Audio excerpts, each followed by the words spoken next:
자, 소인수분의 두 번째 중요한 개념은 거듭제곱입니다. 거듭제곱 처음 보시죠. 그죠? 자, 우리가 이 개념을 들어가기 전에 선생님이 간단하게 설명을 한번 드려볼게요. 우리가 사실 곱셈을 처음 배울 때 왜 곱셈이 발견됐는지 혹시 기억하시나요? 초등학교 때 곱셈을 처음 배울 때 우리가 똑같은 수를 굉장히 여러 번 더하는 것을 이걸 매번 이렇게 식을 길게 쓰기가 싫다. 그래서 약속을 하는 거죠. 3을 5번 더하면 우리가 그 더하는 숫자를 여기다가 쓰고 더하는 횟수를 여기다가 쓰고 이렇게 X자를 써서 나타내자라고 했던 게 곱셈의 시작이었어요. 즉 복잡하거나 긴 식을 좀 더 간단하게 위한 하나의 약속이었죠. 그런데 이 거듭제곱도 사실 똑같아요. 똑같은 걸 여러 번 더한 거를 간단하게 표현한 게 곱셈이라면 똑같은 걸 여러 번 곱한 것도 있겠죠. 우리가 계산을 하다 보게 되면 자, 이런 거를 간단하게 표현하는 걸 우리가 이제 거듭제곱이라고 부르는 거고요. 약속은 어떻게 하냐면 그 여러 번 곱해진 수를 여기다가 쓰고요. 크게 똑같이 쓰고 몇 번 곱해졌는지를 오른쪽 위에다가 이렇게 조그맣게 쓰도록 약속을 합니다. 자, 이게 거듭제곱이에요. 자, 그러면 이제 필기 한번 시작해 볼게요. 1번 같은 문자나 그렇죠? 숫자뿐만이 아니라 문자나 수를 여러 번 거듭해서 곱한 것을 거듭해서 곱했으니까 거듭 제곱이라고 우리가 부르는 거예요. 거듭제곱이라고 한다. 자, 그래서 밑에 그림을 보시게 되면 자, A가 몇 번 곱해져 있어요? 3번 곱해져 있죠? 그래서 A를 여기다가 쓰고요. 몇 번 곱해져 있는지를 오른쪽 위에다가 조그맣게 쓰는데요. 이거 중요해요, 여러분들. 용어니까 잘 알아두셔야 돼요. 이 아래에 있는 크게 적은 이 숫자 있죠? 실제로 곱해진 숫자를 우리가 뭐라고 부르냐면 밑이라고 불러요. 아래쪽에 있어서 밑이구나, 밑에 있어서 밑이구나 라고 기억하셔도 됩니다. 자, 그 다음에 몇 번 곱해졌는지를 나타내는 숫자 있죠? 예, 이 오른쪽 위에는 조그만 숫자를 우리가 지수라고 부릅니다. 그래서 밑과 지수가 뭔지는 명확하게 기억을 하셔야 되겠어요. 그리고 좀 전에 했던 3이 5번 곱해졌다라는 걸 나타낸 이 거듭제곱은 3이 밑이고 5가 지수가 되는 거예요. 아시겠어요? 자, 그럼 얘를 이제 우리가 읽는 방법이 필요하겠죠? 읽어서 다른 사람한테 뜻을 전달할 수 있어야 되니까 읽는 방법 한번 볼게요.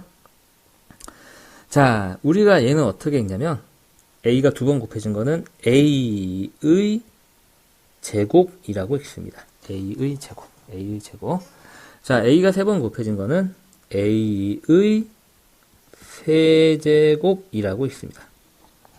자, 그래서 원래 A의 얘도 2제곱인데 생략하는 거예요. 야, 우리 생략하면 그냥 2번 곱해진 거라고 약속하자. 그거 한마디 하는 게 더 귀찮아서 생략하는 거예요. 무슨 말인지 가시죠? 그래서 2번 곱해진 건 그냥 A의 제곱이고, 자, 3번 곱해진 건 A의 세제곱, 5번 곱해진 건 A의 5제곱이라고 합니다. 5제곱. 그래서 하나, 둘, 셋, 넷, 다섯, 여섯, 일곱, 여덟. 그렇죠? 그렇게 8제곱, 7제곱 그런 식으로 읽는데요. 선생님 어렸을 때는 얘를 한자어로 공부를 했어요. 그래서 한자어에서 우리가 이 세제곱을 그냥 우리가 3승이라고 읽기도 하고요.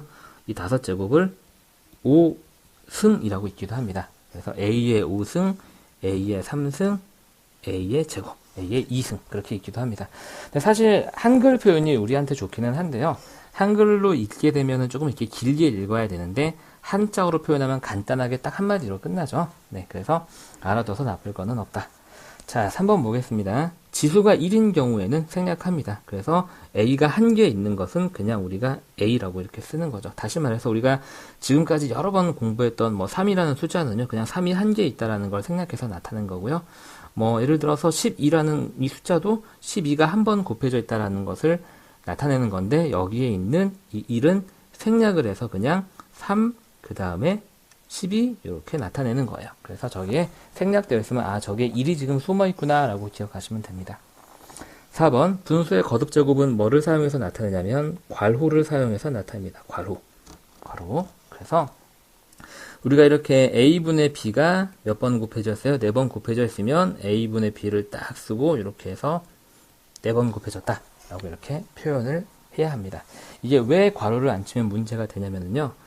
2분의 3 곱하기 2분의 3 곱하기 2분의 3 얘가 2분의 3이 3번 곱해졌으니까 2분의 3 쓰고 여기다 위에다 3 쓰면 되는구나 여러분들 생각할 수 있겠지만 얘는 사실 그러면 처음 보는 사람들이 이쪽 부분을 보지 않고 얘만 봤을 때는요. 괄호가 안 쳐져 있으면 얘는 뭐랑 똑같아지는 거냐면 분모는 이고 분자에만 3이 3번 곱해졌구나 라고 해석이 되는 거예요. 그래서 분모가, 즉 분수가 통째로 3번 곱해질 때는 여기에 반드시 괄호가 있어야지만 됩니다. 무슨 말인지 아셨죠? 네. 고생하셨습니다. 자, 그러면은 우리가 여기에 관련된 기초문제까지만 연습을 한번 해볼 텐데, 이 기초문제를 풀기 전에요. 선생님 강의를 계속 이어서 듣지 말고, 여러분들이 강의를 잠시 멈추고, 일시 정지하고, 문제를 반드시 먼저 풀어보셔야 돼요. 왜냐면, 뒤에 있는 문제들은 너무 쉽고 아주 기초만 선생님이 넣어놨기 때문에 여러분들이 충분히 할 수 있고요. 혹 여러분들이 나는 이 개념이 조금 어려워서 기초도 못 풀겠어 라고 하는 것은 풀어보면서 별표를 달아놓고 끝까지 반드시 해보고 그 다음에 선생님 설명을 들으면서 답이 맞는지 확인을 하시기 바랍니다. 아시겠죠? 잠시 멈추고 문제부터 풀어보세요. 자, 여러분들 문제 풀어보셨나요? 그럼 선생님은 믿고 이제 문제풀이를 들어가 볼게요. 자, 다음 거듭제곱에 밑과 지수를 찾아라 라고 그랬습니다. 자, 얘는 밑이 뭐예요? 선생님 조금 확대해 볼까요? 글씨를 좀 키워볼게요. 자, 얘는 밑이 4고 지수가 3입니다. 그래서 밑은 4, 지수는 3 이렇게 쓰면 되겠죠? 밑과 지수를 찾으라는 얘기니까 너무 쉽죠? 자, 얘는 밑이 뭘까요? 네, 밑이라고 있는 것은 아래에 있는 큰 숫자를 얘기하는 거죠. 아래에 있어서 밑이다, 밑에 있어서 밑이다 라고 생각해도 돼요.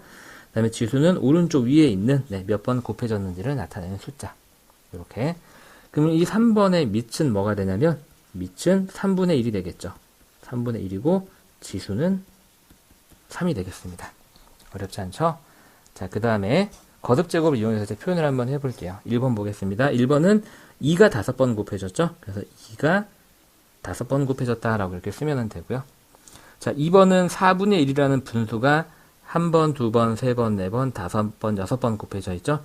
근데 분수의 거듭제곱을 나타낼 때는 우리가 괄호를 써야 된다라고 선생님 말씀드렸습니다. 4분의 1이 6번 곱해져 있다. 자, 3번 볼게요. 자, 3번은 지금 3과 5가 번갈아서 섞여 있네요. 그럼 당황하지 말고 우리가 똑같은 부분만 거듭제곱을 이용해서 나타내고 나머지 식은 그대로 써주면 되겠습니다. 자, 3은 3번 곱해져 있고 곱하기는 그대로 오고 5는 4번 곱해져 있다. 이렇게 표현하면 되는 거죠. 자, 4번 볼까요? 자, 각각 분모 분자의 거듭제곱이 있는 경우도 분모 분자에 따로따로 표현해주면 됩니다. 분모는 2가 지금 하나, 둘, 셋, 넷, 다섯, 6개 있죠? 6개 곱해져 있고 분자에는 3이 4개 곱해져 있다. 이렇게 쓰면 되겠죠. 5번 보시면 얘도 마찬가지로 자, 분모에도 분자에도 숫자가 섞여 있죠. 분모에는 4가 몇 개? 4개. 그 다음에 7이 2개가 곱해져 있고 분자에는 5가 2개, 3이 3개가 곱해져 있다. 이렇게 쓰시면 되겠죠. 네, 굉장히 쉽죠? 고생하셨습니다.